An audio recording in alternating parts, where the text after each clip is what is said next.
ஆசிரியனிடத்துல கற்கணும். அப்படி ஆசிரியனிடத்துல கல்வி கற்க போகும் பொழுது அவனுக்கு தேவையான பொருள் உதவி செய்யணும், ஒரு பொருள் கொடுக்கணும். அந்த கல்வி கற்கும் பொழுது பிச்சை நிலை முனியாமல் கல்வி கற்க வேண்டும். அப்படி கற்பது தான் நன்று அப்படின்னு குறிப்பிடுகின்றார்.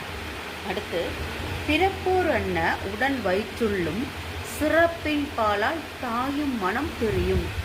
பிறப்போர் அன்ன உடன் வயிற்றுள்ளும், ஒரு தாயோட வயிற்றில் 4 பிள்ளைகள் பிறக்கிறாங்க அப்படின்னா அந்த 4 பிள்ளைகளில் ஒருவன் கல்வியில் சிறந்து விளங்குறான் அப்படின்னு சொன்னால் கொஞ்சம் என்ன பண்ணுவாங்க தாய், அந்த 3 பிள்ளைகளை விட ஒருவனை மட்டும் கொஞ்சம் அதிகமாக என்ன பண்ணுவாளாம், நேசிப்பாளாம். அதிகமாக அவனுக்கு அந்த முக்கியத்துவம் கொடுப்பாளாம். அதான் தாயின் மனம் தெரியும் அப்படிங்கிறப்ப அந்த இடத்துல கல்வி, அந்த கல்வியினுடைய முக்கியத்துவம் அது என்ன ஆகுது, தாயினோட மனசை மாற்றக்கூடிய ஒரு நிலையை கொண்டு வருது.